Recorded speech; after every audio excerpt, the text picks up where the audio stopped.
protect and defend the Constitution of the United States, and in violation of his constitutional duty under Article 2, Section 3 of the Constitution, to take care that the laws be faithfully executed, has both personally and acting through his agents and subordinates, together with the Vice President, failed in his constitutional duties to take proper steps to protect the nation prior to September 11th, 2001. So the congressional report was redacted, and the 9/11 Commission is a cover-up. Yet our supposed leaders continue to propagate fear of the Boogeyman and his disciples. I do believe that Al-Qaeda has now made it part of their global effort to destroy everything we stand for and we believe in. I'm running for President of the United States because I believe the greatest challenge of the 21st century is that of radical Islamic extremism. I believe it's there. I believe it's all over the world. I believe it's a fight, a struggle between good and evil, everything we value and believe in versus everything that is evil that wants to destroy everything America stands for and leads. And I believe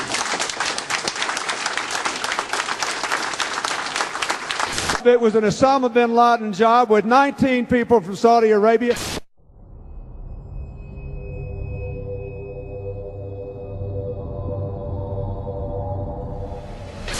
Even bin Laden himself warned us 3 weeks earlier.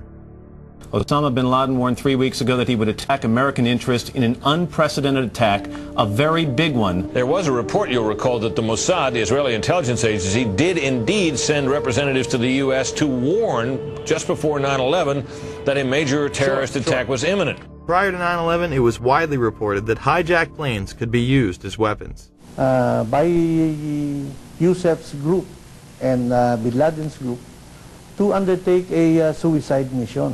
Murad narrated to us about a plan by the Ramsey cell in the continental U.S. to hijack a commercial plane and ram it to the CIA headquarters in Langley, Virginia, and also the Pentagon.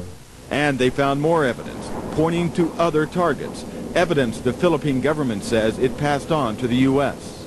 The targets they listed were CIA headquarters, Pentagon, Transamerica, Sears, and the World Trade Center. President Bush even received the Phoenix memo, stating bin Laden was determined to strike in the U.S. in August, right before the attacks. The president was aware that bin Laden, of course, as previous administrations has been well known, that bin Laden was determined to strike the United States. In fact, the label on the president's the PDB was bin Laden determined to strike the United States.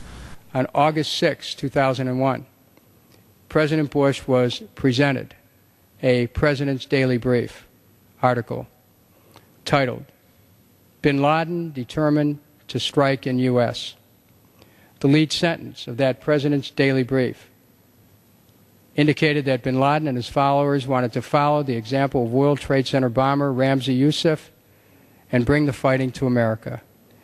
The article cited a more sensational threat, reporting that bin Laden wanted to hijack a U.S. aircraft. The President's Daily Brief item included information from the FBI indicating patterns of suspicious activity in this country, consistent with preparations for hijackings. The president broke his silence today about the revelations earlier this week that he had been briefed before September 11th about a possible al-Qaeda hijacking plot. The comments took place in the White House South Lawn setting where the press could not ask questions. While he was honoring the Air Force football team, his comments diverted to what has become topic A in Washington.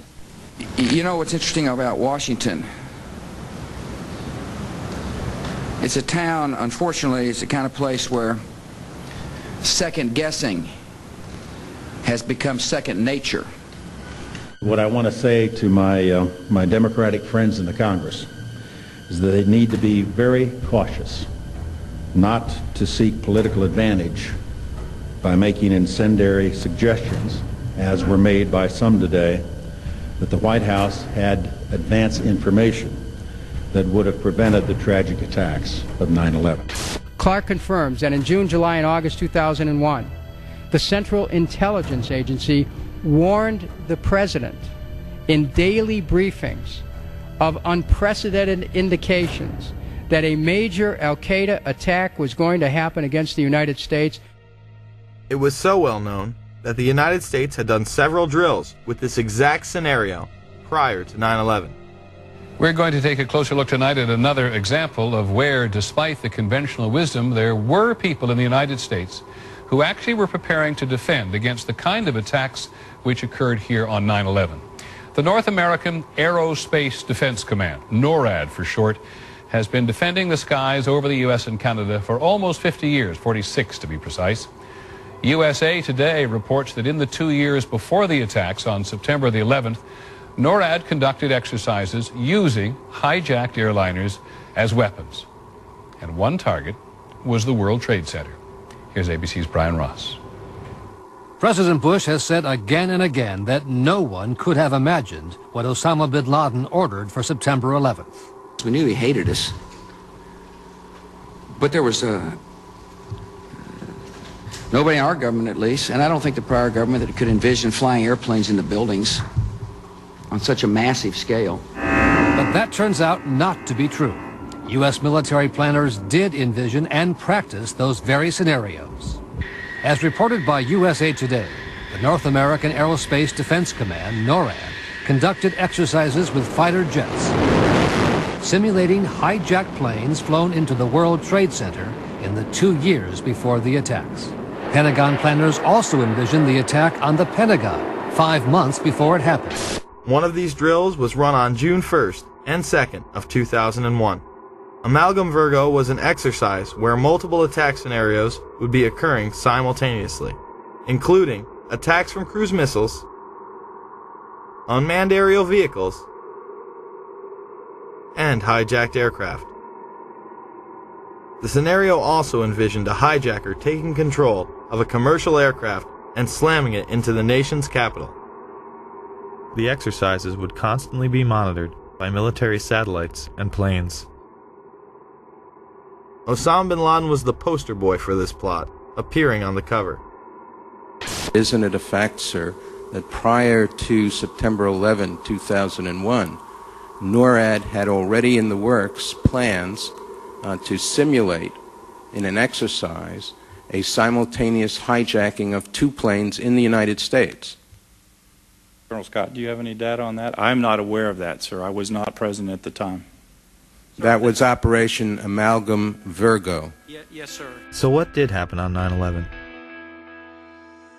The truth is, there was a lot more going on that day than we are being told. There were several war games and exercises being run simultaneously, involving multiple government agencies. John Fulton and a team from the CIA would be conducting a drill at 8:45 a.m.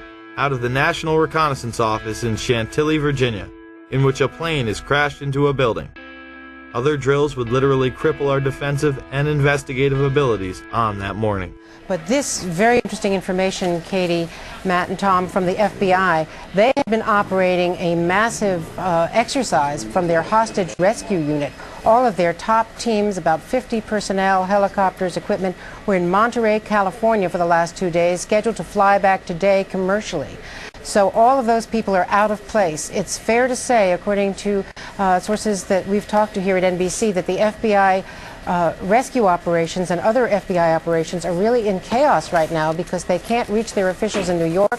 All of their phone lines are down, and now you've got all of their special experts on this stuck in Monterey, California, trying to get a military flight back because there are no longer commercial flights. So they are seriously out of pocket, and there is a real breakdown of the FBI anti-terror coordination team, which is, of course, the principal team that would lead any effort. I actually found myself in Montana with 50 state emergency managers, the director of FEMA, his top staff at the National Emergency Management